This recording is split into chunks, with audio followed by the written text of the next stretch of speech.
Lolo, bakit po ba palagi po tayong pumupunta sa gitna ng kagubatan? Bakit mo naman naitanong yan, Apo? Kahit naman sabihin ko sa'yo dahilan, hindi mo rin naman ako maiintindihan. Paano ko naman po kayo maiintindihan, Lolo? Hindi naman niyo po pinapaliwanag sa akin eh. Saka, bakit po ako palagi ninyong isinasama rito? Bakit hindi po si tatay? Nang hindi naman po tayo nahihirapan sa pagdudukal ng lupa. Sos, alam mo naman na galit sa akin ang tatay mo, hindi ba? Isa pa, hindi niya ako kinakausap. Saka, ikaw lamang ang pinagkakatiwalaan ko sa bagay nito.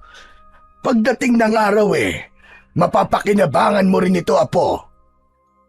Galit pa rin po ba sa inyo si tatay? Kayo po ba ang sinisisi niya sa pagkamatay ni nanay? Tama ka, Apo. At wala naman akong magagawa tungkol sa bagay na yon. Mukhang kasalanan ko talaga kung mas pinili kitang iligtas at hinayaan kong mamatay ang nanay mo. Kaya po ba pakiramdam ko malayo ang loob sa akin ni tatay? Kasi lolo, sinisisi rin po ba niya ako dahil po sa pagkamatay ni nanay? Ay nako, Apo. Bakit naman napunta dyan ang usapan natin? Kahit na kailan hindi ka sinisi ng iyong ama. Mahal na mahal ka niya, Apo. Wala ka namang kasalanan Kaya bakit mo naiisip yan? Ewan ko po, lolo. Pero pakiramdam ko po hindi na ako mahalaga sa kanya. Palagi po siyang galit sa akin At kapag kinakausap ko po siya, hindi rin po siya tumitingin sa mukha ko. Kaya po pakiramdam ko po, talagang kasalanan ko ang lahat kasi nabuhay po ko. Ay sus Mariosep, huwag mong isipin yan, Apo. Ikaw ang pinakamagandang nangyari sa buhay namin ng tatay mo. Kaya huwag kang mag-iisip ng ganyan. Pagod lang ang tatay mo sa pag-uuling ng mga kahoy. Kaya madalas kanyang nasisigawan. O hala, nandito na pala tayo Lumapit ka, Apo. Doon, sa ugat ng puno ng balete. Lolo, sandali lang. Nagtataka lang po talaga ako sa inyo Bakit po ba kailangan niyong hukayin ng garapon? Hindi po ba ibinaon niyo na po yan noong nakaraang linggo? Tapos tuwing Biyernes po alas 4 ng hapon, hinuhukay po natin ang lupa. Tapos titignan na naman po niyo yun. Tapos kakausapin. Tapos ibabaon na naman po niyo uli. Hindi po ba kayo napapagod, Lolo? Ay nako, Diyos kong bata ito. Ang dami-dami mong tanong. Apo, balang araw, malalaman mo rin kung bakit ko to ginagawa. At kaya naman kita isinasama rito para kahit hindi na ako bumalik dito, ay alam mo na ang mga dapat gawin. Saka, Apo, hindi pakikipag-usap ang ginagawa ko, kundi utob o pagbibigay bisa sa bagay na nasa loob ng garapon. Binubulungan ko ito ng mga orasyon na hindi dapat marinig ng sinuman. Kaya hindi ako dapat na mapagod, Apo. Dahil mababaliwala lamang ang paghihirap ko sa loob ng 10 taon. Utob? Ano po yun, Lolo? Basta malalaman mo rin, Apo. Kaya sige na, tulungan mo na ako rito, madali ka. Lolo, pampaswerte po ba yan? Kaya hindi niyo po sinasabi sa akin kung ano po ang laman yan? O baka isang ginto para magkapera po tayo? Pagkatapos bibili po tayo ng maraming pagkain. Bahay po at saka maraming candy. Saka po maraming magagandang laruan. Nako, hindi, Apo. Para ito sa pagliligtas sa mga tao. Kapag dumating na ang oras ng paniningil ng masasamang elementong nagtatago sa dilim. Alam mo, Apo, meron akong nagawang pagkakamali noon. Dahil kailangan kong magdesisyon kung sino ang pipiliin ko. Kaya't hindi maiiwasang magiganti ang taong nagawan ko ng kasalanan. Pero kahit kailan, ay hindi ko pinagsisisihan ang mga nagawa ko. Pero Lo, di ba masama pong gumanti sa mga taong nagkakasala? Oo, Apo. Kaya lang iba ito. At ang garapon na hukay natin ay naglalaman ng isang makapangyarihang bato. Hala, para po palang mga superhero, Lolo. Yung napapanood ko po sa TV. Ang galing. Sige na po, gusto ko na po makita ang laman ng garapon, Lolo. Kulit mo talaga, bata ka. Sinabi nang hindi pa nga ito ang tamang oras para makita mo, Apo. Ay, saka na lang natin pag-usapan ito. Halika, tulungan mo ulit akong magdukal ng lupa. Kanina pa tayo nagkikwentuhan eh. Baka hanapin ka na ng tatay mo. Nako, imposible po yun, Lolo. Nahanapin po ako ni tatay. Tumayo at lumapit ang may 10 taong gulang na si Bibo sa kanyang Lolo Efren. Habang nakaupo ito, malapit sa ugat ng puno ng balete. Halos 2 buwan na nila itong ginagawa at hindi magtatagal ay malapit na niyang malaman kung para saan ba ang garapon na madalas ay ibinabaon ng matanda sa lupa. Ilang minuto lang nilang hinuhukay ang lupa gamit ang pala na bitbit ni Lolo Efren. Saka nito kukunin ang transparent na garapon na may kulay dilaw na likido sa loob. Halatang malapot yon na may nakababad na patay na alakdan. Inilapag ni Lolo Efren ang garapon sa lupa. Pagkatapos ay ipinikit nito ang kanyang mga mata. Habang ang kanang kamay nito ay nakapatong sa makalawang na takip ng garapon bago nito muling ibabalik sa hukay. Tatabunan ng lupa at pagkatapos ay maglalakad na sila pauwi. Paulit-ulit na ganun ang kanilang ginagawa. Hindi pa man sila nakakarating sa kanilang tirahan ay nakita na nila ang humahangos na si Marlon. Butil-butil ang pawis nito sa noo. Halatang tumakbo ito para hanapin sila. Kapansin-pansin din ang pamumutla ng labi ng kaibigan bago nakatukod ang 2 kamay na nakayuko habang nagsasalita. Mabuti na lang. Nakita ko na kayo, Lolo Efren, Bibo. Kanina ko pa kayo hinahanap eh. Bakit ba, Marlon? May nangyari ba? Hindi agad ito nakapagsalita para sagutin ang tanong ni Bibo. Itinuturo nito ang pinanggalingang daan habang habol pa rin ang sariling hininga. Aba, sige na Marlon, magsalita ka na. Paano namin malalaman na nangyari sa'yo? Ano ba talaga nangyari? Si Mang Nardo po. Nakita ko pong walang malay sa daan. Namamaga po ang kanyang muka at mataas na rin po ang lagnat. Nagpatulong na lamang po ako sa mga kaibigan ni tatay na madala po siya kahit kay Lola Celia. Ano ka mo? Abay, Diyos ko po. Ano nangyari at nagkagayon siya? Halika, Bibo. Kailangan natin makita ang ama mo. Magmadali ka. Saglit lang na hindi nakagalaw si Bibo nang marinig niya ang sinabi ng kanyang kaibigan. Akma na sana silang tatakbo sa daan pauwi sa bahay nila, pero pinigilan sila ni Marlon. Hindi po riyan ang daan. Dito po. Dito po tayo sa kabilang daan. Tara na po. Bilisan niyo po. Sige, tara. Teka lang. Ano napansin mo sa kanya, Marlon? Maliban sa pamumula ng kanyang muka. May nakita rin po akong 5 butas sa kanyang hita. Sa palagay po namin mayroong kumagat sa kanya na makamandag na hayop sa gubat. Mas lalong nilakihan ng maglolo ang kanilang paghakbang sa pagtahak sa daan papunta sa bahay ni Lola Celia.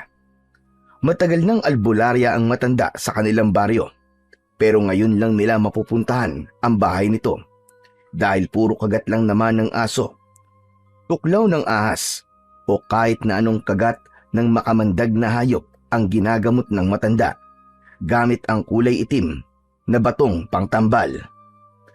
Habang tinatahak nila ang daan, ay panay ang tulo ng luha sa mga mata ni Bibo. Natatakot siya para sa kanyang ama. Baka mapahamak ito at hindi niya na maabutang buhay si Mang Nardo.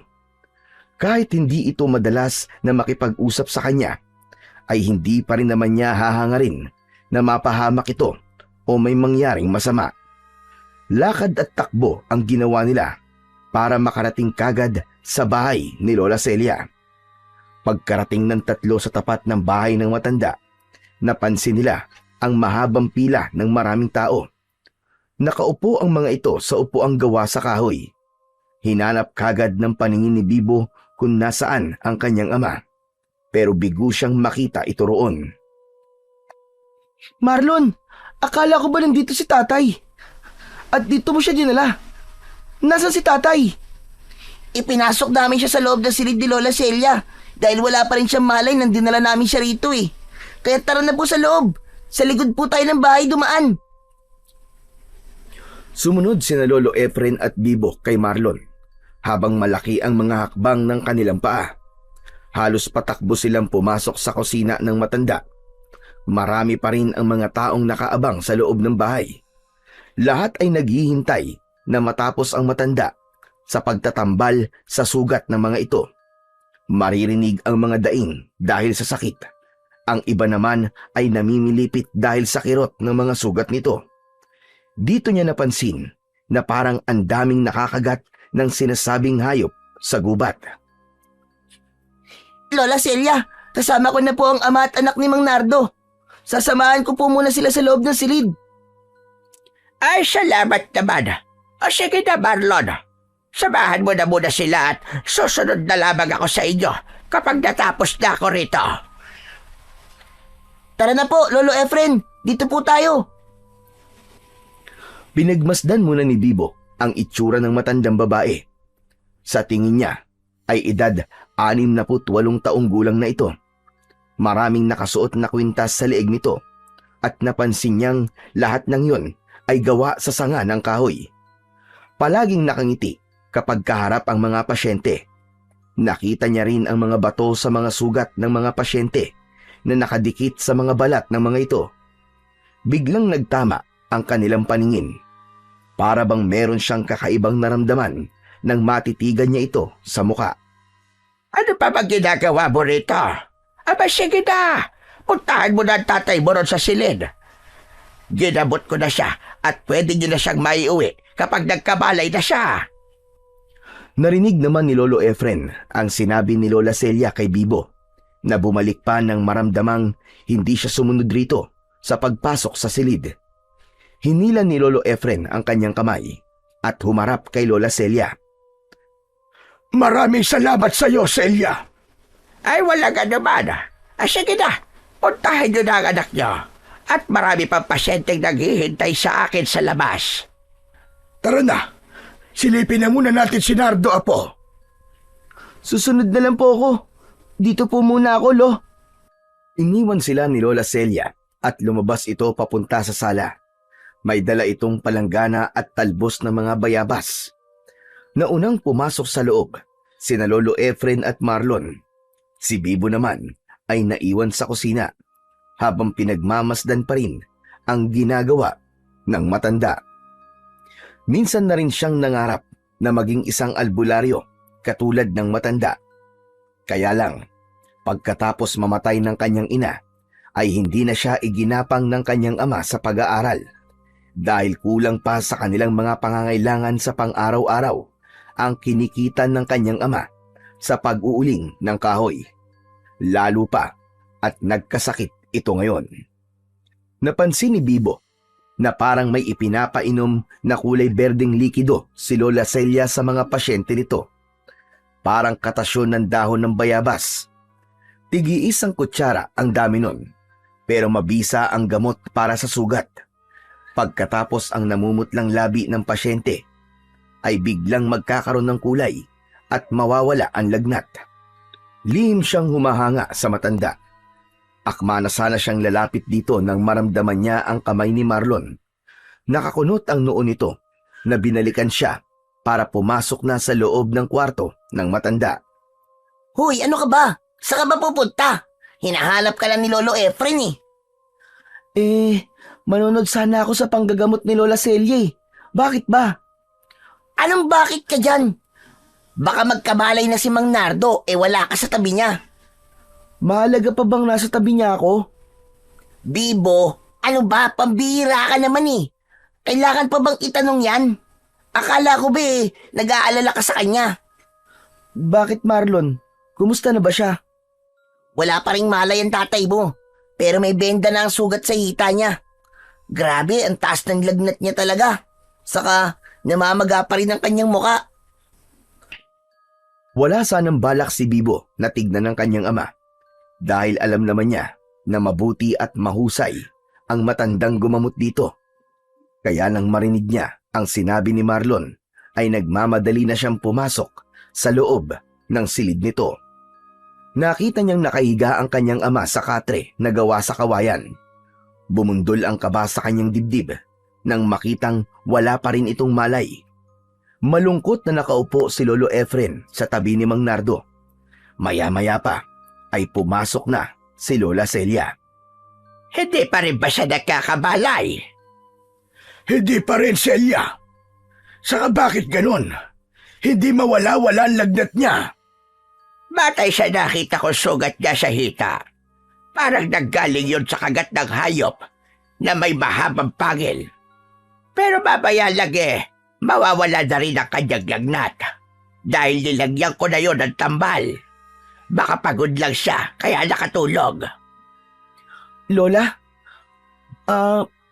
gusto ko rin po sanang matuto sa panggagamot. Bakas sa mukha ng matanda ang gulat sa sinabi ni Bibo. Napapangiti itong napatitig sa mukha niya, pero naramdaman niya ang kamay ng matanda na ipinatong sa kanyang balikat. Diyos mio naman bata ito. Pasensya ka na, Celia, ha. Pilyo lang talaga batang ito eh. Palibas ay nagmana sa kanyang ama. Mausisa, kaya lahat na lang gustong subukan. Bakit? Wala na ba masama kung gusto niya subukan eh? Kung hindi nakakaabala, gusto mo bang turuan kita, Bibo? Opo, Lola, gusto ko po. Tamang-tama. Si Marlon din ay nagsabi sa akin kahapon na gusto rin daw niyang matuto sa panggagamot. Talaga po ba? Totoo po ang sinasabi niyo, Lola? Napatingin si Bibo sa kinaroroonan ni Marlon. Hindi siya makapaniwalang gusto rin ng kanyang kaibigan ang maging isang albularyo. Gusto mo ba talaga matuto sa panggagamot kay Celia, ha, Apo? Hindi madaling matuto sa panggagamot.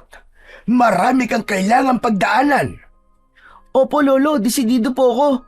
Saka makakasama ko naman po si Marlon eh. Para kapag nagkasakit kayo, ako na po ang gagamot sa inyo ni tatay. Napakaswerte mo naman pala, Efren, sa pagkakaroon ng mabait na apo. Aba, nasan ba ang nanay ni Bibo? Kasi... Ay hindi na bale. O paano? Bibo, pangako yan ha.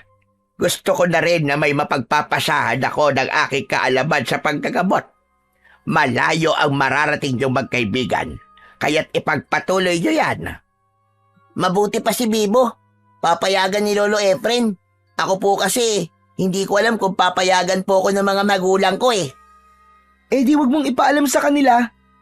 Nako, mali yun, Apo. Walang respetong anak ka kapag hindi ka nagpaalam sa magulang mo. Teka, nasabi mo na rin ba ito, Apo, kay Nardo? Po? Nakong bata ka. Alam ko lang ibig sabihin ng pamimilipit ng mga kamay mo. Mas makabubuting magpaalam ka muna kay tatay mo. Aba, baka sa akin pa siya magalit. Saka ayoko ng gulo sa pagitan naming dalawa.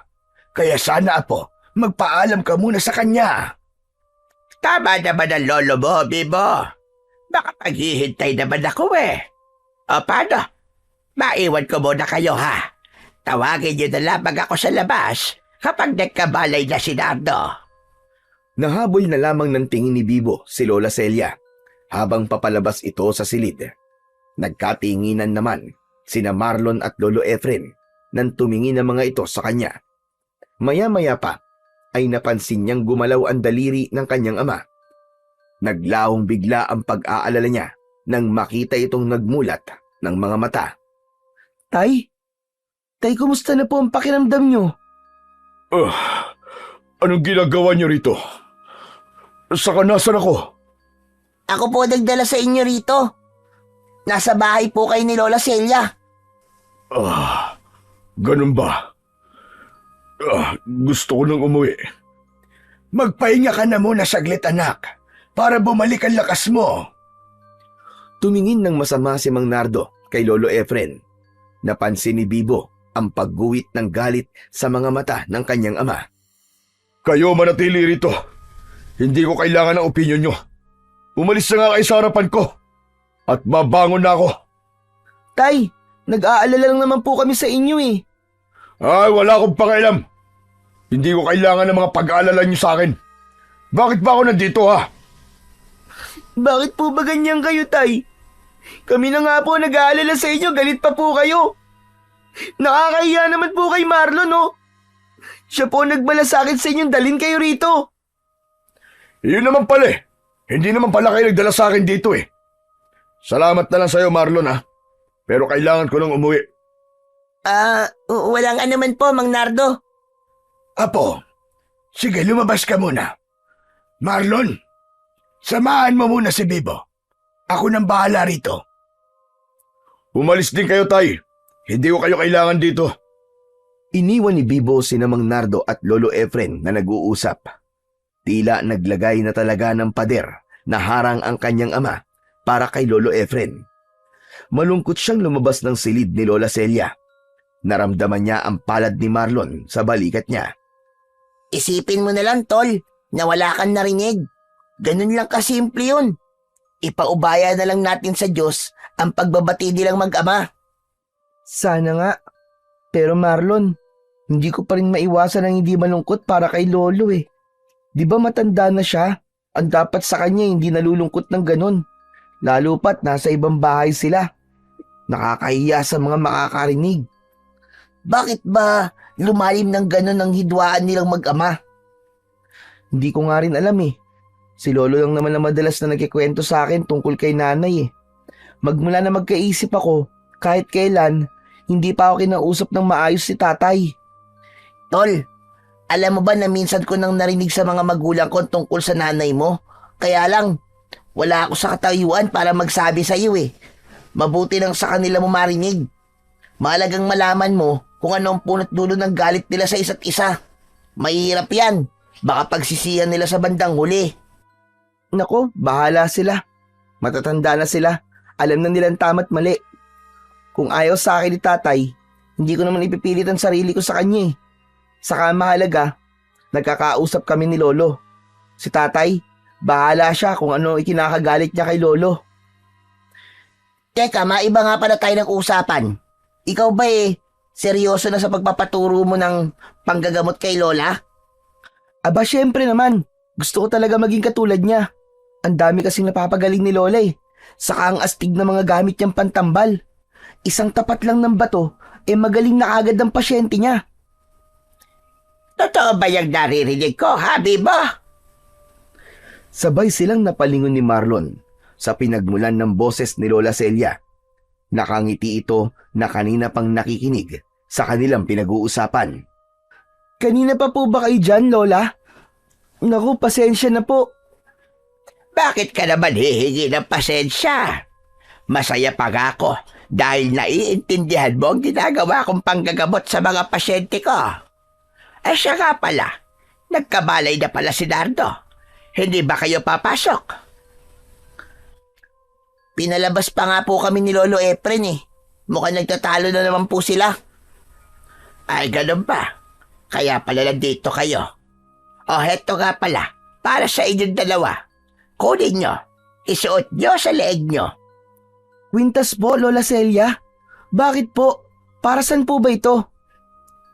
Proteksyon yan laban sa pag-atake ng masasamang elemento na nagkukuble sa ating paligid.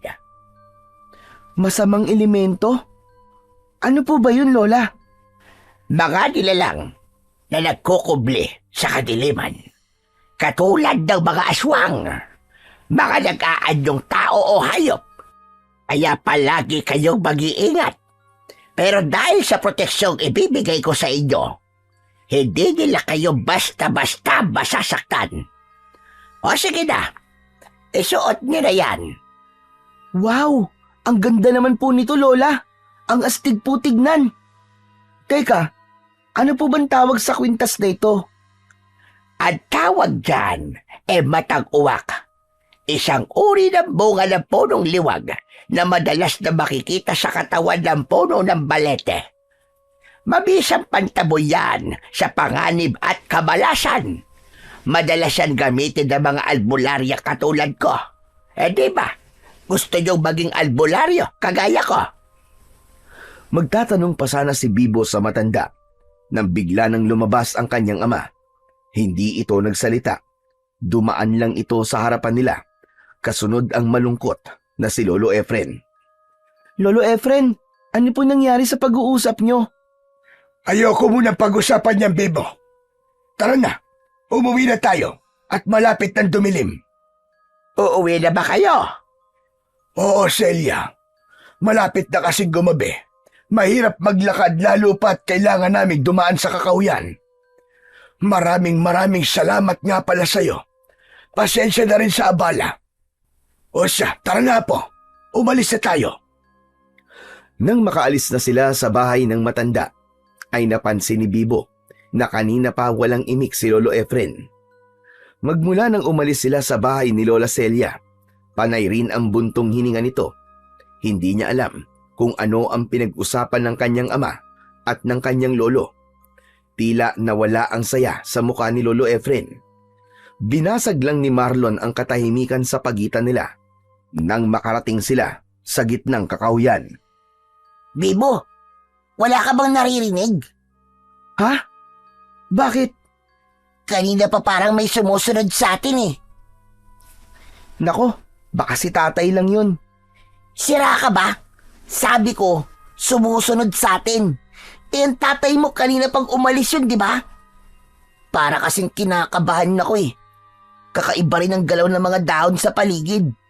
Para bang may hindi magandang mangyayari sa atin ngayong gabi. Gabi ka dyan. Maliwanag pa naman ang daan eh. Kau talaga oo. Lumingon si Bibo sa hulihan nila at wala naman silang nakitang kakaiba sa daan. Si Lolo Efren naman ay tahimik pa rin na naglalakad. Hindi na nakatiis ang dalawa. Hinayaan nilang makalayo ang matanda at pinakinggan na lamang nila ang kaluskos sa likuran nila. Inilingan nila ang kanilang paningin sa paligid at ganun na lamang ang kanilang takot nang makita nila ang dalawang malalaking asong gubat, kulay itim at isang kulay abo. Tayong-tayo ang mga balahibo, ganun din ang mga tenga nito. Pati ang malaapoy nitong mga mata ay sumasabay sa malakas nitong pag-angil sa kanila.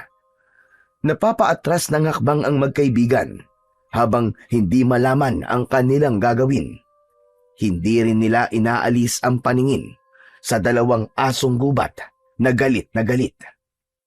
Nya, sinasabi ko na nga ba't kanina pa tayo sinusundan ng mga aso na yan eh.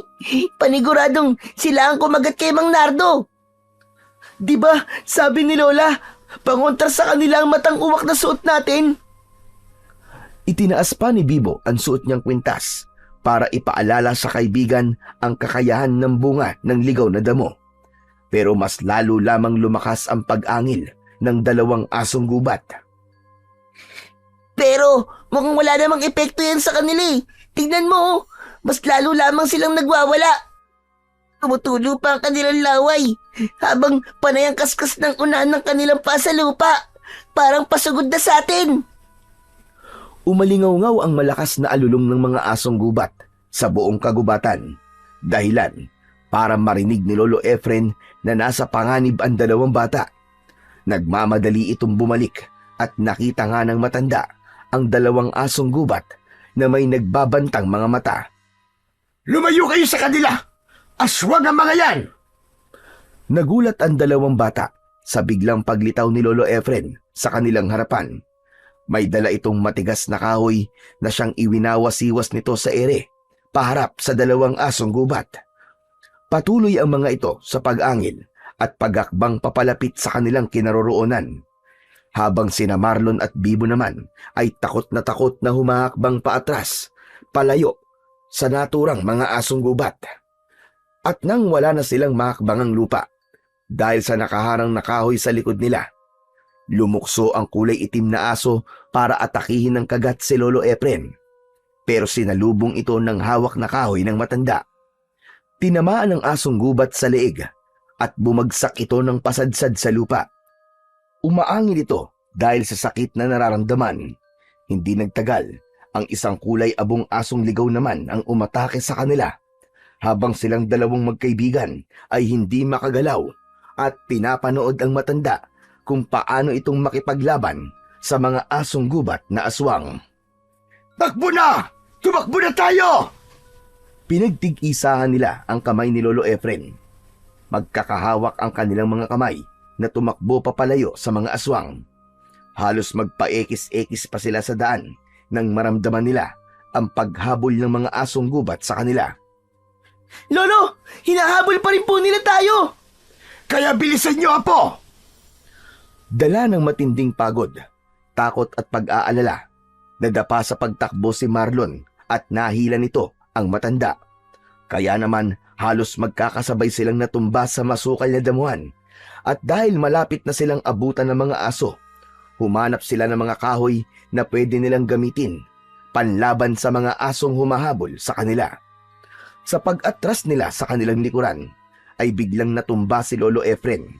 Tinamaan ng paa nito ang isa pang paa ng taong nakahandusay sa daan. Paglingon nila ay halos hindi na ito makilala.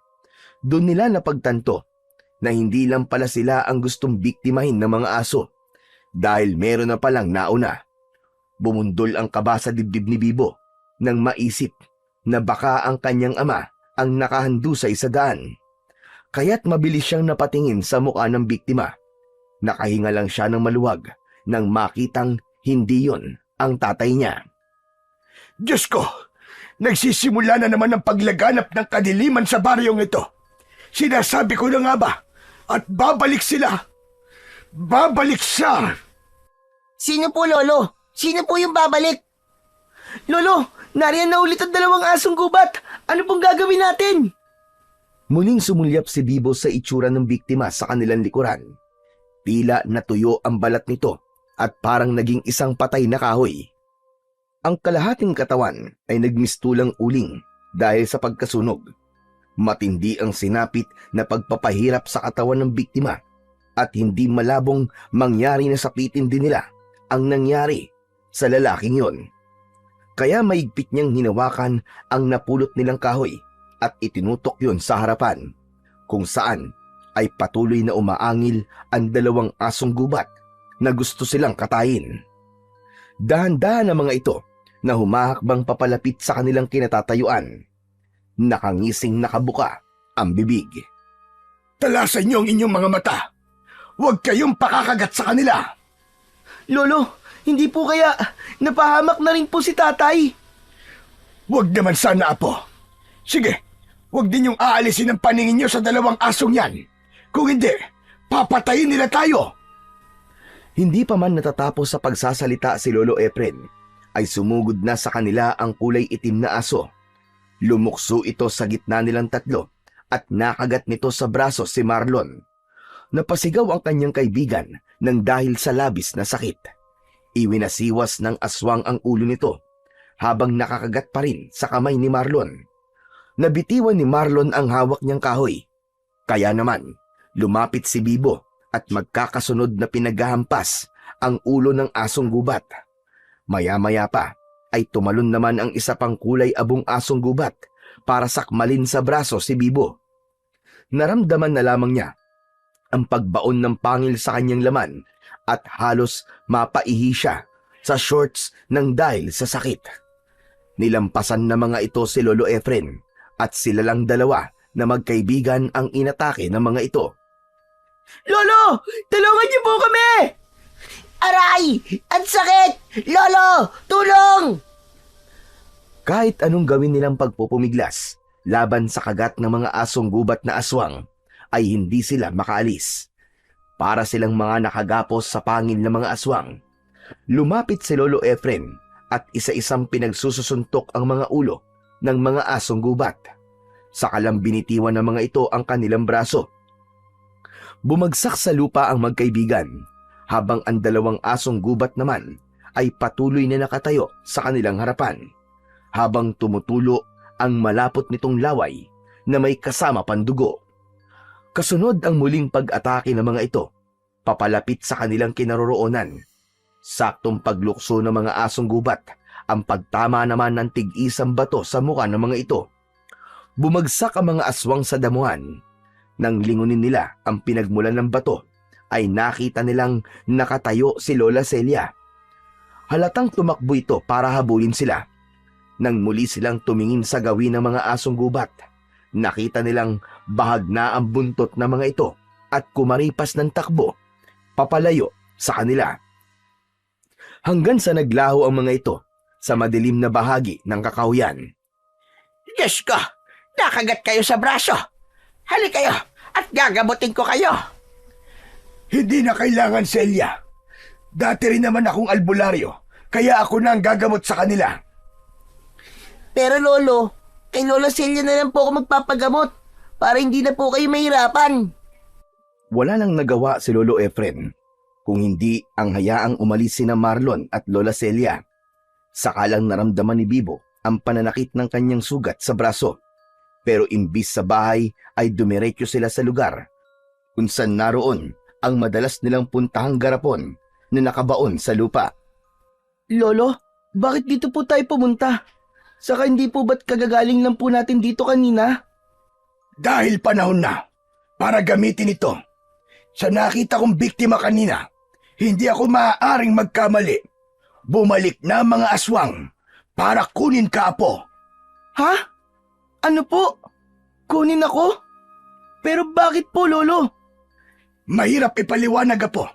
Pero sa ngayon, kailangan ko munang malagyan ng gamot ang sugat mo bago pa yan lumala. Sinabi niyo po kanina na aswang po ang umatake sa amin ni Marlon. Anong klaseng aswang po sila, Lolo? Ang dalawang asong gubat na yon ay dating tao. Sila ang tagapaghanap ng mahahawaan ng pagiging aswang sa pamamagitan ng pagkagat sa braso at hita. Sila ang mga aswang na kung tawagin ay aswang na bakoro, kalahi ng mga tiktik. Lolo, ano po mangyayari sa makakagat po nila? Hindi magtatagal, mawawala sila sa kanilang mga sarili. At wala nang ibang susundin kundi ang kanilang pinuno. Kaya kung hindi kagad nagamot ni Celia ang sugat sa hita ng tatay mo, sigurado kong matutulad ang iyong ama sa lalaking nakahandusay sa daan kanina. Ngayon ko lang naintindihan kung bakit maraming tao ang biglang inatake ng mga asong gubat. Nagsisimula na siyang humanap ng gagawin niyang hukbo. Pero bakit po, Lolo? Sinasabi niyo pong ako ang kailangan nila. At sabi niyo pa bumalik na sila para magasik ng lagim. Dahil ang mga nilalang na yon ay mabilis magparami. Kukuha sila ng batang gagamitin nila para sa pag-aalay sa pulang buwan. Bago ang pagsapit ng piyesta, ang lahat ng mga mayahawa ng aswang ay pipila na parang prosesyon.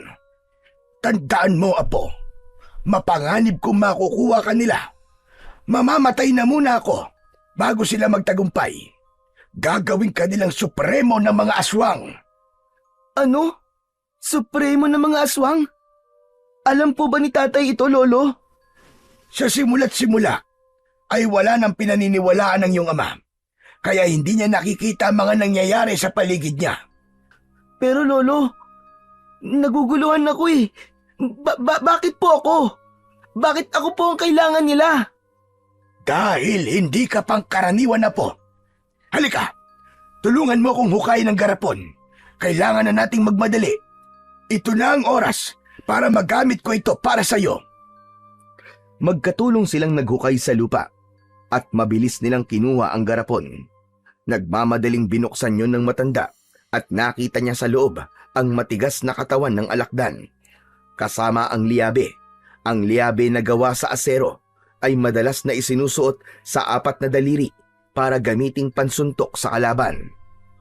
Nakakunot ang noo ni Bibo na napasulyap sa mukha ng matanda. Sinipat ni Lolo Efren sa ere ang liabe. Nakita lamang nila yon dahil sa sikat ng buwan na unti-unting lumilitaw sa ulap. Lolo, ano po bang bagay na yan? Ito ang pinakamalakas na mutya, Apo. Ang mutya ng kamandag ng alakdan. At ang liabi na to ang gagamitin mo laban sa mga aswang na bakoro. Hindi ko alam, Apo, kung gaano na sila karami. Natatakot akong baka hindi mo kayaning lumaban sa kanila. Kaya gumawa ko ng mutya na magagamit mo laban sa kanila.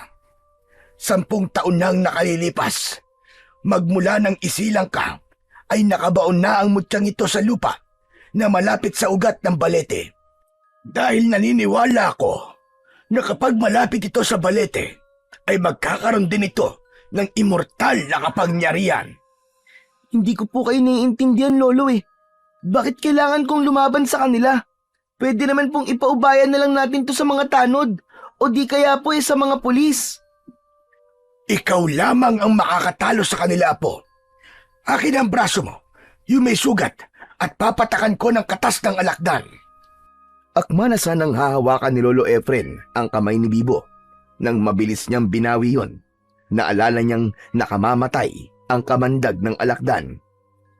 Teka, sandali lang po, Lo. Baka naman po mamatay ako kapag nalagyan ng kamandag ng alakdan ng sugat ko. Hindi, Apo. Dahil ang lahat ng kamandag ng alakdan ay nakadikit na sa liabe. At ang natuyong katawan ng alakdan naman ang gagamitin mong tagsuri kapag may kaharap ka ng aswang. Gamot ito sa lahat ng lason, maging sa hawa ng aswang. Kinuha ni Lolo Efren ang alakdan sa loob ng garapon.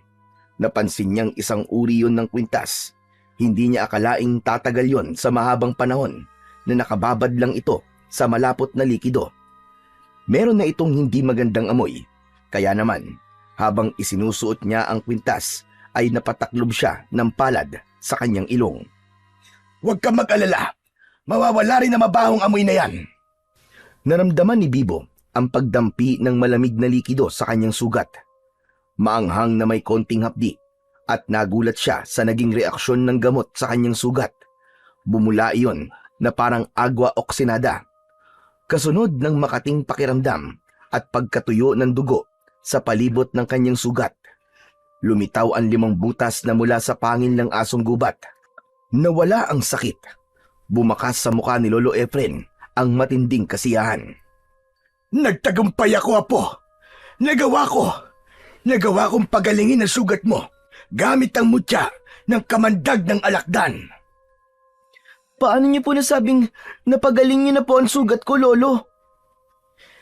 Dahil natuyo ang sugat mo at nawala ang pagdurugo. Diyos ko, mapapanatag na ang loob ko dahil alam ko nang may magagamit kang panlaban sa kagat ng mga asong gubat. Dala ng matinding katuwaan, ay payakap na binuhat ni Lolo Efren ang garapon at naglakad na silang dalawa pauwi sa kanilang bahay. Suot naman ni Bibo ang kwintas, ganon din ang liabe sa kanyang kamao. Pagdating nila sa bahay ay nakita nilang nagkalat ang mga damit nila sa lupa. Kaya pansamantalang inilapag ng matanda ang garapon sa lamesa na gawa sa kawayan. Ilang sandali pa ay lumabas si Mang Nardo, yakap ang mga damit at inihagis sa labas ng balkonahe.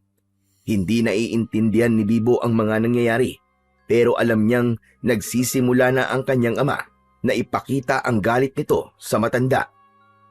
Tay! Ikaw na matanda ka! Lumayas ka sa pamamahay ko! Tay, bakit po? Bakit niyo po itinatapon ang mga damit ni Lolo? Hindi pa ba halata na ayaw ko na siyang makasama sa bahay ko? Sawang-sawa na akong makita ang pagmumukha niya. Naaalala ko lang kung anong ginawa niya sa asawa ko. Kung gusto mo, lumayas ka na rin, Bibo. Magsama kayong dalawa. Kung ikagagaan ng loob mo, aalis ako. Matatanggap ko mga sinasabi mo, pero wag mong idamay ang apo ko. Wala siyang kasalanan dito. Bakit? Nakukonsensya ka na ba? Kahit na kailan, hindi ako makukonsensya sa ginawa ko dahil 2 taong nailigtas ko. Kung sarado na talaga ang puso mo sa lahat ng mga paliwanag ko, wala na akong magagawa. Pero sana, naisip mong kahit na kailan ay hindi kita tinrato ng ganito. Parang pinipiga ang dibdib ni Bibo habang nakikita niyang pinupulot ni Lolo Efren ang mga nagkalat nitong damit. Akma na sanang tutulungan ni Bibo ang matanda nang hablutin ng kanyang ama ang kanyang braso. Huwag mo siyang tulungan. Wala siyang kwentang ama. Pero may kwenta po siyang lolo para sa akin. Hindi ko po naiintindihan kung bakit ganyan po ang pagtrato niyo kay lolo eh. Kahit na ano pa nagawa niyang kasalanan, ama niyo pa rin po siya at lolo ko siya. Sumasagot-sagot ka na sa akin, ha? At kinakampihan mo walang yan. Walang iya po ba siya? Eh kayo tay, ano pong tawag sa inyo? Pinalalayas niyo po ang taong nagbigay sa inyo ng buhay. Wala po kayong iniwan sa mga walang kwentang anak na tulad ng iba. Hindi na mababawi ni Bibo ang pagkakamaling nasagot niya ang kanyang ama. Malakas na dumapo sa pisngi niya ang palad ni Mang Nardo habang hawak pa rin siya nito sa braso. At dahil sa mutyang suot niya, hindi niya naramdaman ang sakit ng pagtama ng palad nito sa mukha niya. Sa halip, galit niyang tinanggal ang kamay nito sa braso niya at hindi niya inaasahan ang mga sumunod na nangyari. Tumalsik ito sa dingding na gawa sa sawali. 3 dipaan layo mula sa kanya. Nasira ang dingding at nahulog pa ito sa ibaba ng balkonahe. Apo! Lo, ano po itong nangyayari sa akin? Si tatay po! Nasaktan ko po siya! Ilang beses na nagpalipat-lipat ang tingin ni Bibo sa kinahulugan ng kanyang ama at kay Lolo Efren na hindi kagad nakapagsalita. Tila natulala ito sa nakitang lakas ni Bibo. Saka lang nakabawi sa pagkakabigla si Lolo Efren at mabilis na nilapitan si Mang Nardo na nakahandusay sa lupa. Habang walang malay, pinagtulungan nila itong buhatin at inilipat sa bangkong mahaba na gawa sa tabla na kahoy. Maya-maya ay napansin ni Bibo ang pamamaga ng hita ng kanyang ama. Nakita rin yon ni Lolo Efren. Lolo, ano po nangyayari kay tatay? Bakit parang mas lalo po yatang lumalala ang kanyang sugat? Ano po kaya kung gamutin niyo po ang sugat niya ng gamot po na inilagay niyo po sa sugat ko? Sa palagay ko, ay malala ng sugat niya, Apo. Unti-unti na siyang nangihina dahil sa impeksyon. Pero ang sabi po ni Lola Celia ay gagaling po si tatay. Bakit po ganun? Hindi ko rin alam, Apo. Ngayon lang din ako nakakita ng ganyang klaseng sugat. Hindi kaya nahahawa na siya sa pagiging bakuro. Lolo, hindi po pwede yun. Iligtas po natin si tatay. Biglang naalala ni Bibo ang nangyari sa kanya kanina. Bigla siyang naging malakas, kaya pinagmasdan niyang mabuti ang suot niyang liyabe. Huwag ka na magtaka sa mga nangyayari, Apo. Dahil pagkatapos ko maibigay sa iyo ang mutya, magtataglay ka ng pambihirang kakayahan. Pag-aralan mo na lang kung paanong makokontrol ang lakas mo. Pero ayaw ko po sa mutya, Lolo. Munti ko na po masaktan si tatay. Tignan niyo po ang nangyari sa kanya. Bigla po siyang nawalan ng malay dahil sa ginawa ko. Sa palagay ko, hindi yun dahil sa lakas mo, Apo, o sa mutya. Nangyari ito dahil sa kumakalat na lason sa kanyang katawan.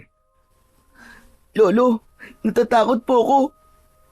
Baka po mamatay si tatay. Akala ko pa naman po matutulungan kami ni Lola Celia. Bakit po parang mas lalo lamang po siyang lumalala? Hindi kasalanan ni Celia, Apo, kung bakit nangyayari ito sa ama mo. Nakita mo naman na ginawa niya ang lahat para magamot ang sugat ni Nardo. Marami rin siyang natulungang may sakit. Iba lang talaga ang tungkol sa epekto ng kagat ng asong gubat sa katawan niya. Sa tingin ko baka napasukan ng dumi ang sugat niya. Kaya siya nagkaroon ng impeksyon. Maluwaluwang napasulyap si Bibo sa nakahiga niyang ama. Halos magdamag niyang binantayan si Mang Nardo. Si Lolo Efren naman ay hindi umalis sa tabi ng anak.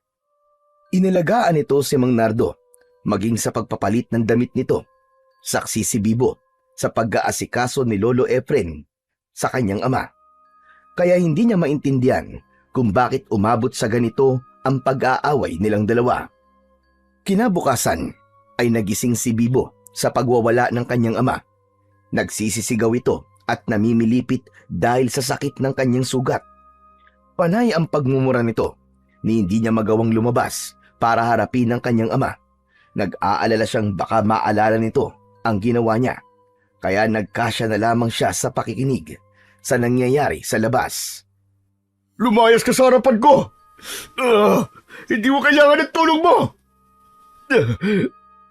Nagugutom ako Ang sakit ng sugat ko. Kailangan ko ng pagkain. Bigyan mo ako ng pagkain. Pero ibinigay ko na ang lahat sa'yo. Marami ka ring itinapong pagkain dahil sabi mo hindi mo gusto ang lasa. Ano ba nangyayari sa'yo, Nardo? Hindi sapat ang pagkain na yan. Ang gusto ko atay. Sariwang atay. Ihanap mo ako ng atay. Hindi na nakatiis si Bibo nang marinig niya ang sinabi ni Mang Nardo. Lumabas siya ng kanyang kwarto. Nang makita siya ng kanyang ama na nakatayo sa harapan nito, bigla itong sumiksik sa ilalim ng upuan. Halata ang takot sa mga mata nito. Ilayo niyo siya! Ilayo niyo siya! Ilayo niyo ang batang yan sa akin! Diyos ko, anak! Ano ba nangyayari sa'yo? Hindi ko na alam ang gagawin sa'yo, anak! Lolo, bakit nagkakaganyan po si tatay? Alisin niyo siya sa harapan ko! Alisin niyo ang batang yan sa harapan ko! Apo, sige na. Lumabas ka na muna. Tawagin mo si Celia. Papuntahin mo siya rito, magmadali ka. Kasabay ng pagsasalita ni Lolo Efren, ang muling pagbagsak sa sahig ni Mang Nardo. Nawalan ulit ito ng malay. Tumakbo palabas ng bahay si Bibo para puntahan si Lola Celia. Halos hindi lumapat ang kanyang mga paa sa lupa dahil sa pagmamadali para sunduin ang matandang albularya. Pagdating niya roon, ay nakita niyang papalabas pa lang ng bahay ang kaibigan niyang si Marlon. Nagtataka ito sa biglang pagsulpot niya sa bakuran ng matanda. Itinago na muna niya ang liyabe sa kanyang bulsa. Sakto naman ang paglabas ni Lola Celia sa pintuan. Nakita siya nito at kaagad na lumapit sa kanya. Bibo, anong ginagawa mo rito? Kumusta na ang ama mo? Lola Celia, tulungan niyo po si tatay. Nakikiusap po ako. Ang taas po kasi ng lagnat niya eh. Saka naghahanap na po siya sa amin ng hilaw na atay. Yun daw po ang gusto niyang kainin. Natatakot na po kami ni Lolo. Tulungan niyo po kami. Talagang gano'n na mangyayari sa kanya. Ngunit mamayang gabi, gaganda na ulit ang pakiramdam niya. Epekto kasi yun ng gamot na ipinainom ko sa kanya. Si Marlon nga nilalagnat na rin. Pero normal lang sa kanya ang pagtaas ng temperatura ng katawan dahil may sugat siya. Maganda naman ang pakiramdam ko sa itinapal na dahon sa sugat ko, Bibo. Kaya baka dahil lang yun sa pagtaas ng temperatura niya sa katawan. Hindi lang masabi ni Bibo na bakit kakaiba ang paraan ng panggagamot ni Lolo Efren sa kanya at hindi niya naranasan ang mga sintomas na kagaya ng iba. Bigla niyang naalala ang tungkol sa suot nilang kwintas ni Marlon. Lola, kagabi po, inatake po kami ng aswang. Akala ko po pangontra po sa masasamang elemento ang suot naming matang uwak. Pero bakit napahamak pa rin po kami? Sino bang may sabi sa inyong mga aswang sila? Isa lang silang ordinaryong mga aso.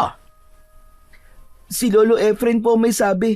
Siya po nagsabing aswang na bakoro ang nag-uutos po sa kanila. Kaya aswang po sila. At isa pa po, napakapula po ng kanilang mga mata at tumutulo po ang kanilang laway na may kasama pandugo. Pero ganun din ang mga mata ng nauulol na aso. Aba, baka nagkakabali lang si Efren. Teka, bakit ka nga pala naririto? Saka lang din naalala ni Bibo ang tunay niyang sadya sa matanda. Halos maglubid-lubid ang dila niya sa pagsasabi sa matanda. Oo nga po, tara na po Lola. Ipinapatawag po kayo ni Lolo. Kailangan niya po ang tulong niyo. Si tatay po kasi. Basta po, tara na po Lola. Ay Diyos ko, dapat kanina mo pa sinabi. Tara na, samahan mo na rin ako, Marlon. Bukas kapag maganda na ang pakiramdam nyo, ay tuturuan ko na kayong manggamot. Pagkalipas ng ilang minutong paglalakad, ay narating na nila ang bahay ni Bibo. Nadatnan nilang nakaupo si Lolo Efren sa tabi ng walang malay pa rin na si Mang Nardo. Mabilis na umakyat sa 3 baitang na hagdan si Lola Celia. Lumapit ang matandang babae sa higaang bangko ni Mang Nardo. Saka hinawakan ang pulsuhan nito at saglit na ipinikit ang mga mata. Muli itong nagmulat, saka umiling-iling pa. Hindi niya ininom ang gamot na ibinigay ko sa kanya. Kaya nangyari ito kay Nardo. Kahit kailan talaga, Efren, matigas ang ulo ng anak mo kaya walang natutuwang tumulong sa kanya. Talagang hindi ko na rin alam ang gagawin ko sa kanya. Nawawalan na ako ng pag-asang magbabago pa siya. Huwag niya sana baliwalain ang mga gamot. Teka, ano ba nangyari sa dingding ng bahay niyo? Abay, bakit nabutas? Kasi po, Nagwala si Nardo kanina, kaya nasira ang dingding. Pasensya ka na at tinakluban ko na ang bibig ng apo ko. Baka magkamali na naman siya ng pagsasalita at hindi pa maganda ang dating sa inyo.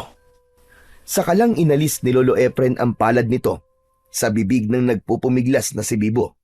Tila nauunawaan naman niya na marahil ang gusto ng matanda ay walang makakaalam sa kakayahan niya at ang tungkol sa mutya. Habang si Marlon naman ay tahimik lang na nakaupo sa katabing upuan ni Lola Celia. Napansin niya na bahagyang malikot ang mga mata ni Marlon na para bang hindi ito mapakali. Hindi niya maintindihan pero tingin niya ay may nagbago sa kanyang kaibigan. Napansin din niya ang panay na pagtulo ng laway nito.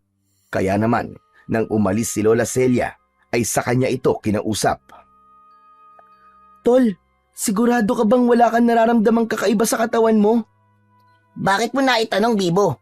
Maliban sa mainit lang ang pakiramdam ko, ay wala naman akong ibang nararamdaman. Ang ipinagtataka ko lang ay kung bakit pakiramdam ko ay nauuhaw ako. Kanina pa akong umiinom ng tubig. Panay-panay na nga eh.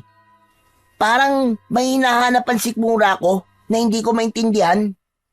Hindi na malayan na magkaibigan na kanina pang nasa likuran nila si Lolo Efren at nakikinig sa kanilang pinag-uusapan. Tumikhim muna ito bago nagsalita. Naniniwala akong hindi basta kagat lamang ng kung anong hayop ang gumawa niyan. May hawa ka ng aswang, Marlon. Gusto mo bang tulungan kitang gamutin ang sugat mo? Bakit po, Lolo? Wala po ba kayong tiwala kay Lola Celia? Meron naman. Kaya lang, ayokong maranasan mo ang nangyayari ngayon sa anak ko. Hindi ko alam kung magigising pa siya. Padalawang beses na siyang nawawalan ng malay. Pero Lolo, sabi po ni Lola Celia, sa gabi raw po siya magigising. Ganun na nga. Dahil isa na siyang aswang. Tuluyan nang naging aswang ang anak ko. Ha? Kung ganun po ayoko pong maging aswang, Lolo. Marami pa po akong pangarap sa buhay. Lolo, tulungan niyo po ako. Gamutin niyo po ang sugat ko. Kung ganun hintayin mo ko riyan. At kukunin ko lamang ang garapon ko. Nagkatinginan silang magkaibigan at tumango si Bibo bilang pagsang-ayon sa gustong mangyari ni Lolo Efren. Ilang saglit lang ang lumipas ay bumalik na ang matanda. Dala ang garapon. Teka, sandali lang po. Bakit kakaiba po ang kulay niyan? Huwag ka mag-alala, Marlon. Nasubukan ko na ang bisa ng gamot. Hindi siya maapdi na kagaya ng ibang likido na inilalagay sa mga sugat. Wala namang mawawala kung susubukan mo Tila nagdadalawang isip si Marlon kung magpapalagay pa ito ng gamot sa sugat nito. Pero sa huli ay pumayag na rin. Pinatakan ni Lolo Efren ang sugat ni Marlon at nagulat din ang kanyang kaibigan nang biglang bumula ang likido at natuyo ang dugo sa palibot ng sugat ni Marlon. Hala! Ang galing Saka parang nawala ang sakit ng sugat ko. Sayang lang talaga at hindi na nito magagamot si tatay. Umaasa na lamang kami sa kakayahan ni Lola Celia. Bakit hindi niyo subukan? Kung mapapagaling naman ito si Mang Nardo, malay niyo po, kahit papano mabawasan ang sakit na kanyang nararamdaman. Nagkatinginan sina Lolo Efren at Bibo dahil sa narinig nito mula sa kaibigan. Bago sila sumulyap sa nakahigang si Mang Nardo, natutulog pa rin ito. Ganun pa rin ang itsura. Mapula ang muka at namamaga ang hita. Nakita ni Bibo na tumayo si Lolo Efren at lumapit ito sa kanyang ama bago susulyap-sulyap sa dalang garapon. Tumabi ito ng upo sa lalaki, saka pinatakan ng likido ang sugat ni Mang Nardo. Lahat sila ay nagulat sa biglang pagbangon ng kanyang ama habang sumisigaw. Tila napapaso ito sa likidong ipinatak ni Lolo Efren. Hinahanap nito kung sino ang naglagay sa sugat nito. At gulat na gulat ang matanda nang bigla itong sinakal ni Mang Nardo. Napansin din nila ang pangingitim ng palibot ng mga mata ng kanyang ama. Anong ginawa mo sa akin? Papatayin mo ba ako? Tay, tama na po! Bitiwan niyo po ang leg ni Lolo! Papatayin ko siya! Papatayin ko matandang ito! Gigil na masinigpitan pa nito ang pagkakasakal sa leeg ng matanda. Kaya wala nang nagawa si Bibo, kundi ang tulungan si Lolo Efren. Nilapitan niya ang mga ito at ubod lakas niyang tinanggal ang kamay ng kanyang ama sa leeg ng kanyang lolo. Nagulat din si Marlon nang makita nito ang lakas ni Bibo. Bumagsak si Mang Nardo sa sahig at mabilis na bumangon. Dala ng matinding takot ay tumakbo ito sa labas ng kanilang bahay, papunta sa masukal na kagubatan, hanggang sa tuluyang naglaho ito sa kakahuyan. Lolo, sundan po natin si tatay! Baka kumapano po siya! Parang hindi niya na ako nakikilala, Apo. Anong gagawin natin? Diyos ko, bakit nangyayari ito sa anak ko? Lolo, mangyayari din po ba sa akin na nangyari kay Mang Nardo? Hindi, Marlon. Dahil kahit paano nawala na ang hawa ng aswang sa katawan mo.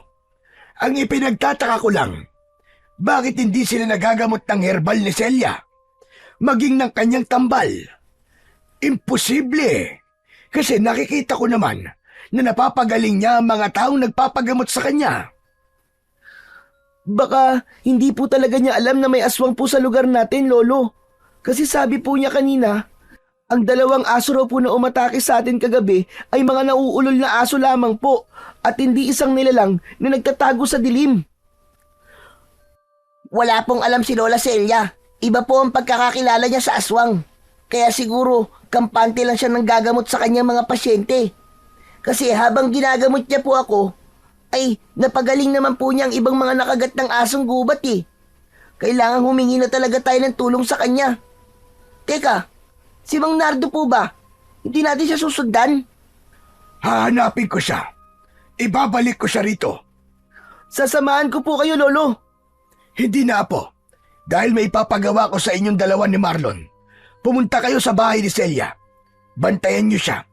Matyagan niyo ang kilos niya.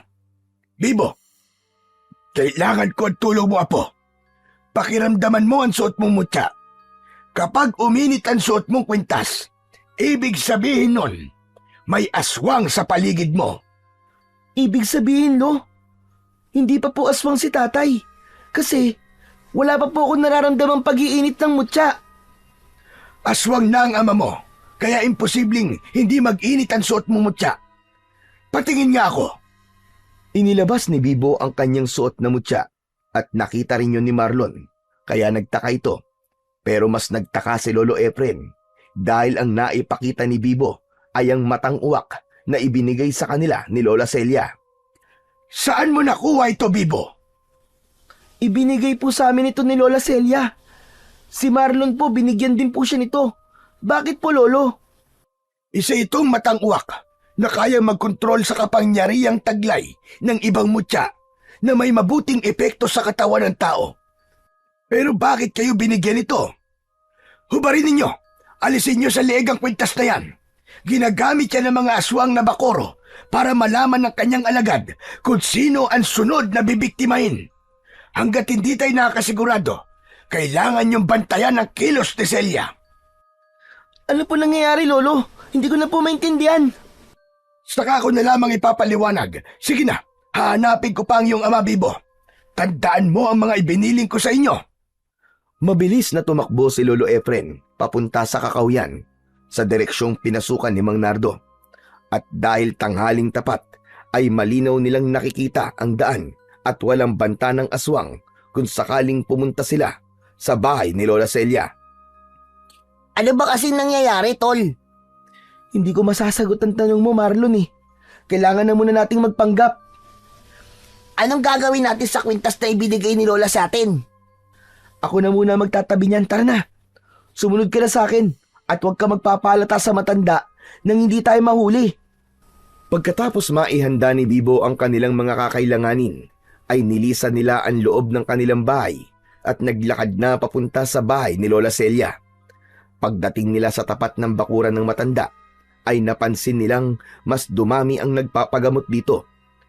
Lahat ay sugat na nilikha ng 2 asong gubat at napag-alaman pa nila na buong gabi raw umatake ang 2 yon sa baryo.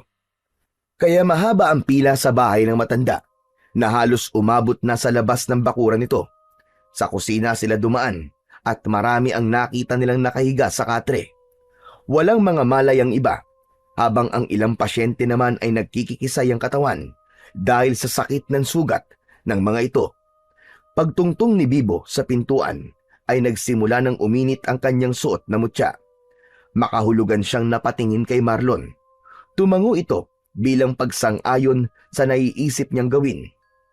Hinawakan niya ang pinatuyong alakdan sa kanyang dibdib. Kasunod ang palihim niyang pagsuot ng liabe sa kanyang kamao. Bago niya binalutan ng panyo para hindi ito mapansin ng mga taong naroroon. Anong sunod na gagawin natin? Abala pa si Lola Celia sa panggagamot sa kanila. Tamang-tama, Marlon. Magtatago lamang tayo sa loob ng kanyang silid. Dun, sa luma niyang aparador. Babantayan natin ang ginagawa niya hanggang sa pagsapit ng gabi. Dahil abala pa rin si Lola Celia sa ginagawa nito, ay hindi napansin ng matanda ang pagpuslit ng magkaibigan papasok sa kwarto nito. Nakita nilang may 3 lalaki na walang malay na nakahiga sa katre. Kaya tamang-tama yon para makita nila kung paanong manggagamot ang matanda. Sa palagay ko, hindi niya tayo makikita rito, Marlon. Kinakabahan naman ako sa gagawin natin ito. Huwag na kaya natin ituloy. Hindi pwede. Nandito na tayo eh. May tiwala ako kay Lolo. Alam kong may hinala na rin siya kay Lola Celia. 4 na oras silang naghintay sa loob ng aparador. Madilim na ang labas ng bahay. Nagtataka ang magkaibigan kung bakit simula pa kanina ay hindi pa pumapasok ang matanda sa silid na yon. Akma na sanang lalabas si Bibo, pero bigla silang nakarinig ng mga yabag ng paa papunta sa kinaroroonan nila. Bumukas ang pinto at pumasok si Lola Celia. May dala itong lumang gasera. Luminga-linga ito sa paligid bago isinara ang pinto. Hindi nila alam kung bakit kailangan pang isarang mabuti ng matanda ang pintuan. Kasabay ng pag-iinit ng liabe at suot niyang mutya, ang paglapit ni Lola Celia sa isang lalaking natutulog. Pakiramdam niya ay hindi na siya humihinga ng mga oras na yon habang pinanonood ang ginagawa ng matandang albularya. Mukhang tamang-tama lang ang pagkakagawa sa inyo. Ilang minuto na lang ay lalabas na ang pulang buwan. Inalis ni Lola Celia ang nakabentang tela sa braso ng lalaki. Maya-maya pa ay napansin nilang unti-unting nagbago ang anyo ni Lola Celia.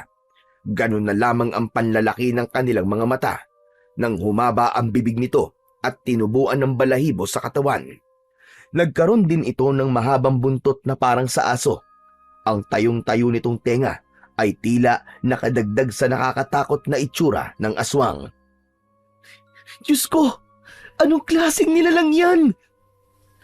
Si Marlon na hindi nakapagsalita sa kanyang tabi ay tila nanigas din ang tuhod. Lalo na nang yumuko ang nilalang sa sugat ng biktima at matagal itong sumubsob sa braso ng lalaki. Dinig na dinig nila ang paglagok ng aswang sa dugo ng pasyente. Hindi pa ito nasiyahan. Lumapit pa ito sa kabilang katre. Yumuko din ito doon at ganun din ang ginawa sa isa pang lalaki. Sinipsip nito ang dugo sa pamamagitan ng mga sugat nito sa katawan. Halos masuka si Bibo sa kanyang mga nakikita. Maya-maya pa ay mabilis na lumabas ng silid si Lola Celia. Naging isang mabangis na asong gubat ito, kasunod ng malalakas na kaluskos, papalayo sa bahay. Diyos ko, kung ganun totoong aswang si Lola Celia. Saan kaya siya pupunta? Kaya pala uminit ang suot kong mutya, pagtungtong ko pa lamang sa pintuan. Dahil lahat sila ay mga aswang na, Marlon. Kailangan malaman ito ni Lolo Efren. Kaya siguro hindi ko nararamdaman ang pag-iinit ng mutya nung una ko siyang makaharap. Ay dahil nakokontra ito ng matang uwak na ibinigay niya sa atin. Wala tayong kamalay-malay, Bibo, na matagal na palaga tayo niloloko. Pati na mga tao rito sa atin. ang buong akala nila ay isa itong totoong albularya. Kung ganun nasa panganib si Mang Nardo. Baka mapahamak pati si Lolo Efren. Prangka na sanang lalabas ng aparador ang magkaibigan nang biglang bumangon ang mga pasyente ng matanda. Tila wala ang mga yon sa sarili habang naglalakad ang 3 pasyente palabas ng bahay patungo sa kakawyan. Bilog na bilog ang kulay ng pulang buwan kaya malinaw nilang nakikita ang daan habang nakasunod sa mga ito. Saan kaya sila pupunta? Sa palagay ko, may tumatawag sa kanila. Ang mabuti pa sundan muna natin sila. Sumabay sila sa mga naglalakad habang tulala na tinatahak ang daan papunta sa kagubatan. Hindi siya makapaniwalang tumigil ang mga ito sa tapat ng punong balete na pinagbaunan nila ng garapon. Pagdating nila roon ay saka sila nagtago sa makapal na halamang gubat at hinintay ang pagdating ng pinuno ng mga ito. Bibo, si Mang Nardo, kasama rin sa pila ng mga pasyente ni Lola Celia. Teka, bakit parang wala na sila sa kanilang mga sarili? Hinaan mo lang ang boses mo, Marlon. Baka marinig nila tayo. Kung hindi pala ako pubayag na gamutin nyo, marahil isa na rin ako sa kanila ngayon. Kaya mas lalo tayong dapat mag-ingat. Ililigtas natin ang mga biktima. Hindi ko alam na ito na pala ang sinasabi ni Lolo Efren na piyesta ng mga aswang. Kaya hanapin nila ako bilang alay sa pulang buwan. Ano? Hahanapin ka? Anong pinagsasabi mo? Tsaka anong alay? Basta, tara na. Mamaya ako nakikikwento sa'yo. Magagaan ang akbang ng mga paa na mas lumapit pa ang dalawa sa kinaroroonan ng mga aswang. Maya-maya pa ay naramdaman nilang may humila sa kanilang kamay. Paglingon nila ay nakita nila si Lolo Efren na may hawak na lubid. Salamat at walang nangyaring masama sa inyo. Inatake ako ng mga halimaw kanina. Ang tatay mo, Apo, hindi na siya makakabalik sa dati. Tuluyan ng kumalat ang lason sa kanyang katawan. Isa na siyang aswang na bakoro. Lolo, wag niyo pa sabihin yan. Makakaligtas po si tatay. Natuklasan na po namin ang totoong pagkatao ni Lola Celia. At isa nga po siyang aswang na bakoro. Kaya nga hindi ako nagkamali sa mga hinala ko. Magsasalita pa sana si Lolo Efren nang bigla nilang napansin na sa kanila na pala nakaharap ang mga aswang. Lahat ng mga naging pasyente ng matanda ay biglang nagsaaso. Umaangil na parang asong nauulol. Dala ng pagkataranta ni Marlon dahil sa takot. Kagad itong tumakbo papalayo sa kanila. Kaya wala na silang nagawa kundi ang tumakbo na rin pasunod sa kanyang kaibigan. Kaya lang, hindi pa man sila nakakalayo ay nilukso na sila ng kulay itim na asong gubat. Humarang si Bibo at hinarap niya ang mga aswang. Parang may kung anong malakas na enerhiya ang gumapang sa kanyang buong katawan. Ubod lakas niyang sinalubong ng suntok ang papasugod na asong gubat. Tinamaan ito sa ulo. Bumagsak sa lupa ang aswang. Ilang dipaan layo sa kanya. Hindi maaari! Anong klaseng sandata ang ginamit mo sa mga alagad ko? Mas lalong namula ang mga mata ni Lola Celia nang makita nito ang lumiliwanag niyang mutya ng kamandag ng alakdan.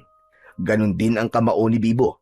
Galit na galit itong sumugod papalapit sa kanila. Kasama ang hindi nagpalit ng anyo na si Mang Nardo, pero nahawakan ito ni Lolo Efren. Iginapos ng matanda ang katawan ng anak. Si Bibo naman ang humarap sa pinuno ng aswang. Tumalon siya sa ere, pasugod sa papasalubong sa matandang bakoro. Ilang beses niya itong pinagsususuntok sa muka, pero naiiwasan yun ni Lola Celia.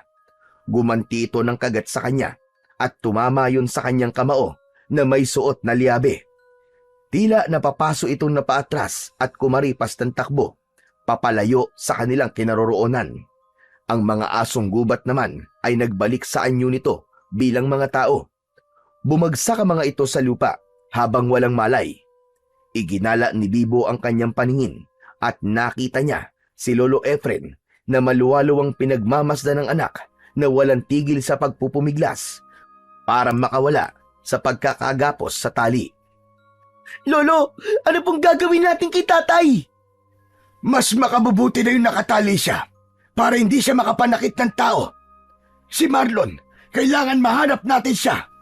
Baka makuha siya ni Celia. Ngayon na lang nagiging malinaw sa akin ng lahat kung sino talaga ang matandang yon. Ano pong ibig niyo sabihin, Lo? Ito na ang tamang oras para malaman mo ang tungkol sa totoong naging hidwaan namin ng iyong ama. Apo, humihingi na kagad ako sa iyo ng tawad sa lahat ng mga nagawa ko. Ano po, Lolo? Hindi ko sinasadyang patayin ang iyong ina, Bibo. Ginawa ko lang yon para iligtas ka. Hindi naniwala sa akin ang iyong ama na isang aswang ang iyong ina, isang anak ng Bakoro, at dahil mahal na mahal ng tatay mo ang nanay mo, hindi siya naniwala sa akin. Lolo, bakit niyo po ginawa yun? Bakit niyo po pinatay si nanay? Hindi totoong minahal ng nanay mo si Nardo. Kahit ikaw, Apo. Sadyang nagpalahi lang ang nanay mo sa tao para humalili sa kanilang lahi, para gawin kang aswang katulad nila. Hindi ako makapapayag na maging isa kang aswang, kaya gumawa ko ng gamot na magtatanggal sa iyo ng pagiging lahing Bakoro. Ginamit lang kayo ni Leta. Binuhay ka niya para sa kanyang pansariling interes. Kahit na ano pa po sabihin niyo, Lo, nanay ko pa rin po ang pinatay niyo. Bakit inilihin niyo po sa akin to, Lo? Dahil yan ang magiging reaksyon mo, Apo. Kaya nga sinasabi ko sa iyo kanina pa, bago ko sabihin ang lahat ng ito, napatawarin mo ko, Bibo. Kailangan kong gawin yon upang mabuhay ka. At ngayon gumaganti na siya. Hindi ko alam kung kailan siya nagsimula ng pagpaparami ng ukbo para patayin ako at bawiin ka. Sino po, Lolo? Si Celia. Si Celia po. Ang ina ng nanay mo, na lola mo. Hindi ko siya nakilala noon, pero ngayon na lamang ulit siya nagparamdam. Nagiiganti siya, Apo. At ngayon, inuna niyang saktan ang tatay mo. Walang masabi si Bibo sa matanda dahil sa mga narinig niya rito. Naguguluhan siya sa mga nangyayari. Hindi niya matanggap na ang mismong kalaban niya ay sarili niyang kadugo. Kaya ngayon, naiintindihan niya kung bakit gano'n na lamang ang galit ng kanyang ama sa matanda. Matatanggap ko kung magagalit ka sa akin, Apo. Aalis na po muna ako, Lolo. Hahanapin ko po ang kaibigan ko. Apo, sandali. Hindi pa tayo tapos mag-usap. Wala na po tayong dapat pag-usapan. Naniniwala akong may sarili po kayong dahilan kung bakit niyo po yung ginawa. Hayaan niyo po muna ako mapag-isa. Malalaki ang mga hakbang ng paa na tumakbo papalayo si Bibo. Malakidlat ang bilis niya sa pagtakbo at sa ilang minuto ay nakarating kagad siya sa bahay ni Lola Celia. Nalibot na niya ang buong bahay nito pero walang palatandaan na naroroon si Marlon. Bumundol ang kaba sa kanyang dibdib nang makita ang ilang patak ng dugo sa damuhan sa loob ng bakuran ng matanda. Sinundan niya ang bakas ng dugo at halos matulala siya nang makita niya si Marlon, buhat ng taong asong gubat. Lola Celia! Ano ginagawa niyo? Tulong, Tol! Tulungan mo ako! Pakawalan niyo ang kaibigan ko! Bitiwan niyo siya! Kung ayaw niyo pong tayo dalawa maglaban! Niloko niyo kami, Lola Celia! Ang taas pa naman po ng respeto namin sa inyo! Tumayo ang aswang at inihagis si Marlon malapit sa kanyang paanan. Nakita niya ang malalim na sugat nito sa tiyan. Nanginginig ang buo niyang katawan dahil sa galit at kahit kadugo pa niya ito, kailangan niya ng wakasan ang pagiging halimaw nito. Alam ko darating ang araw na tuluyan mo kaming tatalikuran. Pinatay ng lolo mo ang anak ko at ilang taon ako nagtiis. Naghintay ako ng tamang pagkakataon para makaganti sa kanya. Sumama ka na sa akin, Apo! Hindi! Hindi kita, Lola! Walang lola na mag-aangad ng kapahamakan sa kanyang apo. At ni minsan, hindi hahangarin ng lola na masaktan ang mga mahal niya sa buhay. At hindi niya to hahayaang mangyari. Hindi na napigilan ni Bibo ang mga luwang kanina pa niya pinipigilang pumatak. Lalo na nang makita niya kung paanong nagpakahalimaw ito sa harap niya. Mas lalo itong lumaki at tila naging dambuhalang aso. Pinatay niya ang anak ko, nanay mo, pero sila pa rin nakakampiyan mo. Dahil isa kayong halimaw, Lola! Kaya hindi po ako magiging katulad nyo! Hindi ko po kayo kakampiyan! Ilang saglit pa ay dumating na rin ang mga alagad nitong asong gubat. Mga nakangising tumutulo ang malapot nitong laway. Ikinakaskas na mga ito ang unahang paa sa lupa. Hindi na nga napigilan ng matanda ang mga alagad nito na hindi umatake kay Bibo. Sabay-sabay na lumukso ang mga asong gubat para patayin ang bata. Sinalubong niya ang mga ito ng kanyang kamao. Bawat bigwas niya ng suntok sa mukha ng mga ito ay isa-isa ring bumabagsak pasadsad sa lupa. Umaangil na parang asong galit na galit habang unti-unting nasusunog. Itinaas ni Bibo sa ere ang kanyang kamao at lumikha yon ng malakas na liwanag na nagbigay dahilan sa mga asong gubat para yumuko at pilit na itinatago ang mga mata. Patakbong sinugod ni Bibo ang mga aswang. Bumagsak ang mga ito sa damuhan habang nasusunog ang kalahating katawan. Hindi ako makapapayag na mauuwi lang sa walaan lahat. Ang lahat ng mga pinaghirapan ko nang dahil lamang sa naging apo kita. Ama na ang satsat mo! Matagdang hukluban! Unti-unting natanggap ni Bibo na hindi na sila maaaring magkalapit pa ng matanda dahil magkaiba sila ng mundong ginagalawan. Sumugod sa kanyang kinatatayuan ang matanda at dahil sa mabilis ang naging pagkilos ni Bibo, nagawa niyang patamaan ito ng kanyang suntok sa iba't ibang parte ng katawan. Pasadsad itong bumagsak sa lupa. Akma na sanang lalapitan niya ito nang biglang lumukso sa kanyang harapan si Mang Nardo. Nakawala ito sa pagkakatali. Kasunod nito si Lolo Efren na habol ang sariling hininga. Tay! Hindi kita anak! Huwag mo sasaktan na rin ako! Tay, ako to si Bibo! Anak niya po ko! Namumula ang mga mata nito at tinubuan ng mga balahibo sa pisngi. Matutulis ang mga kuko nito sa daliri.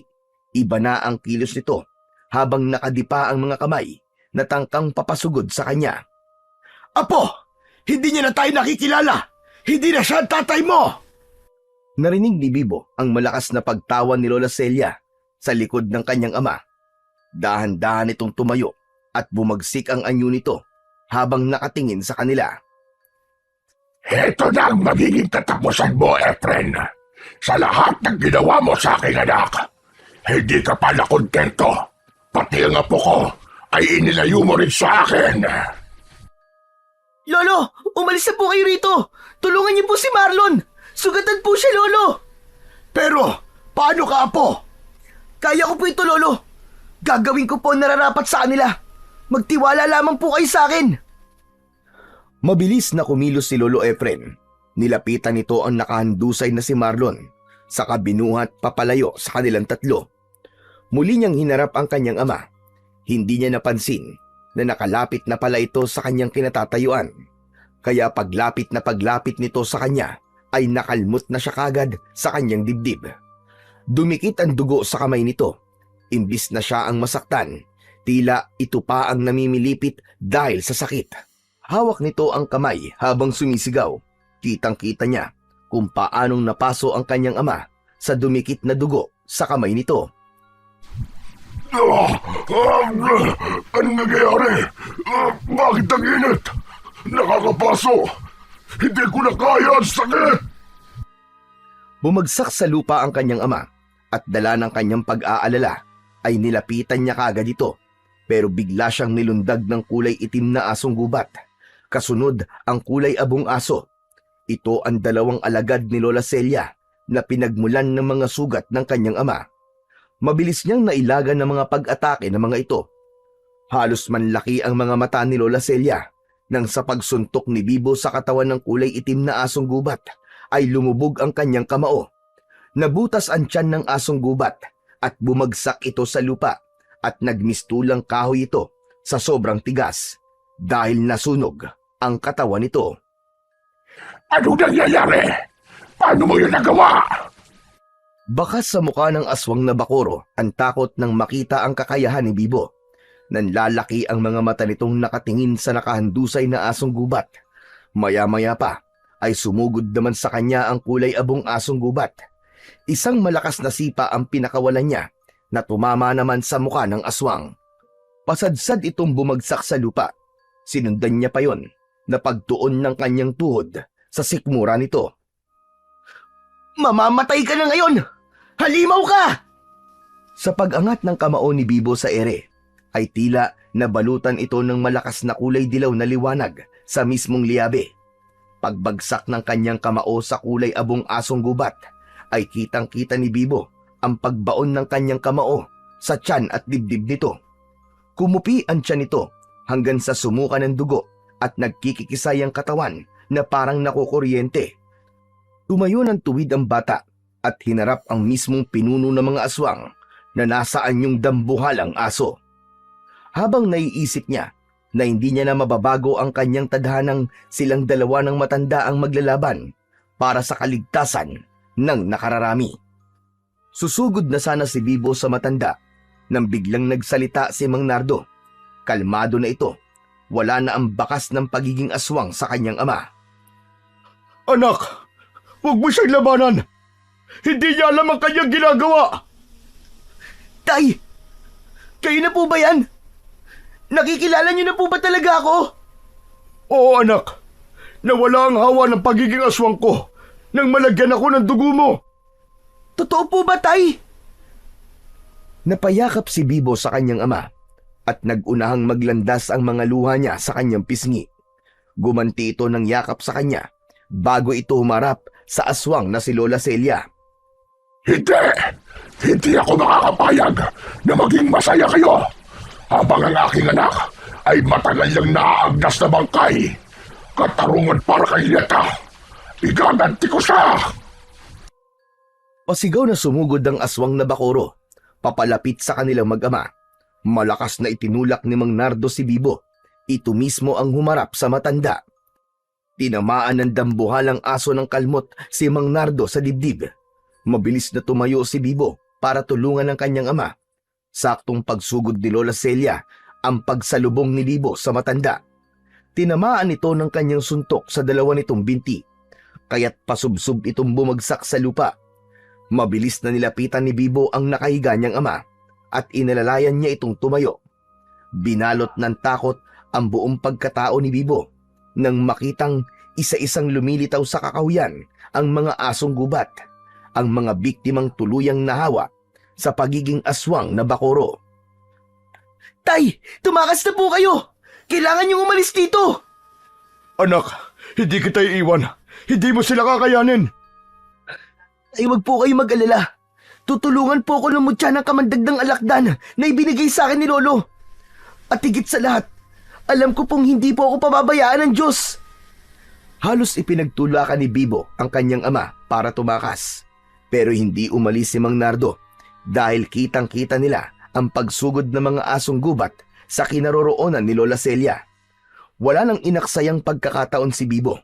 Nagmamadali siyang lumapit sa nakadapang si Lola Celia dahil tuluyan nang naulul ang mga asong gubat at maging ang sariling amo ay inatake ng mga ito. Ito ang magiging kapalit kapag sumapit ang pulang buwan na hindi nito naiharap ang Supremo sa tapat ng liwanag ng buwan. Isa-isa niyang dinampot ang mga asong gubat na nakakagat sa braso ni Lola Celia, na nung mga oras na yon ay bumalik na sa pagiging tao. Bibo! Wag! Lumayo ka na! Umalis na kayo! Wala akong karapatan para iligtas mo! Patawarin mo ako, Apo! Hindi ka dapat nadamay! Pinilit na tumayo ni Lola Celia at hinarap mismo ang mga sariling alagad. Kahit naguguluhan si Bibo sa mga nangyayari, ay wala na siyang ibang inisip kundi ang iligtas ang kanyang Lola Celia. Maya-maya pa ay pumikit ng mariin si Bibo at sa pagmulat ng kanyang mga mata ay biglang kumalat ang liwanag sa buo niyang katawan. Tila napaso ang mga nilalang sa liwanag ng suot niyang mutya. Lahat ay nasunog na parang uling. Bumagsak sa lupa ang mga naabong asong gubat at ang paa ni Lola Celia ay nadamay sa pagkasunog.